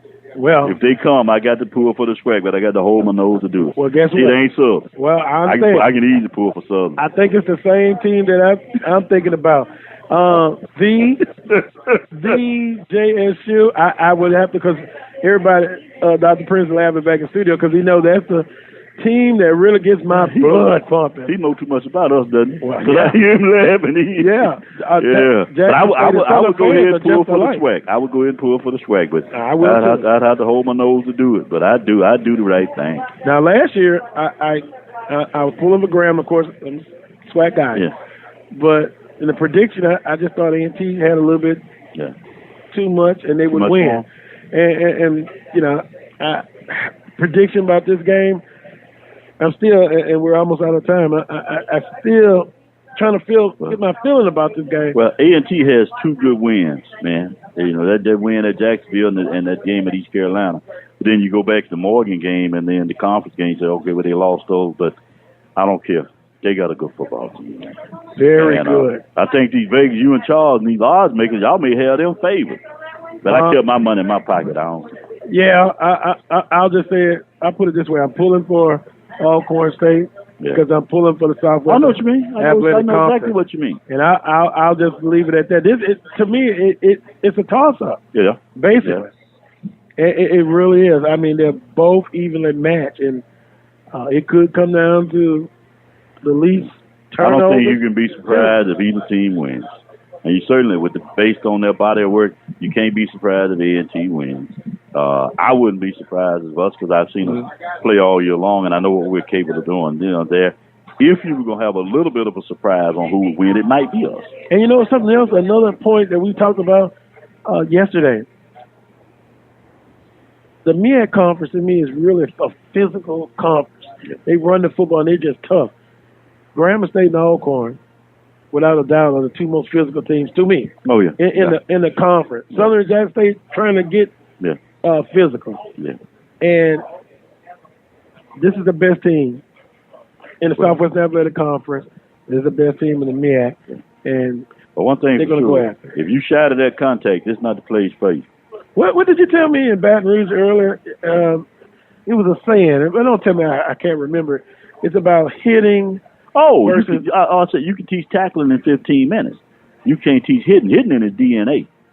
I got to remember that one. You can't teach them it right. Yeah, you can't teach them to like that contact. That come with him. You can look at him and tell whether he like that. You know that tackling. You know the fundamentals of wrapping him up and all that. You teach that. Just go to Charles. You can do that in 15 minutes, but you cannot teach him to like contact because it hurts both ways. You know, the guy you hitting, he gonna feel it, but you feel it too. Oh yeah, you're not insulated against it, so you can't teach a person that contact. If he like that contact, he been liking it all the time. Yeah, that's it. That's in his DNA. Well, I think the DNA blueprint on both sides will be tremendous on the defense. Both defenses folks are outstanding. The offenses are not bad. I mean, there they come. Alcorn State, number one in offense, number one in defense in the conference. North Carolina A&T, not far behind in their conference, respectively. So it will be an outstanding game. Coming up in about an hour and 3 minutes, according to my time. Defense coordinator Thornton coming on the field with the Chargers. Yeah, and we're looking on the big screen here in the Mercedes-Benz Stadium. There's that chop. Alcorn State fans, they're showing them the. Oh, Lord, that's my college roommate. How did he make it to the fan camp? Oh, the short guy. Oh, okay. Lonnie Ball. Look at him. We were roommates at Alcorn. Those are A&T Aggie fans. Yeah. This is wow. Fans drifting in, huh? Yeah. I hope we have a good crowd. Also, like they were saying the other day, I hope we also have a good Charles made the point. Hope we have a good TV audience too, because eyeballs matter. Yeah. On who's watching that game, viewership it matters. So hope we get those eyeballs on that as well. In other words, have your cake and eat it too, both. Yes, sir. Yeah, boy, it's a beautiful stadium here, folks. And the Falcons play here tomorrow. Yeah. Yeah, I didn't realize. I didn't. Guess I what else thought I'm there going would to be say? people at the hotel. Was there? And if I'm not mistaken, the Super Bowl is here. Yeah, this year. So in the grand scheme of things, I could say it's the Steelers and the Saints. I hope in the Super Bowl. I'm hoping it's the Cowboys and anybody out of the AFC. Oh, Cowboys. We're gonna have to. Yeah, well, I can't say too much.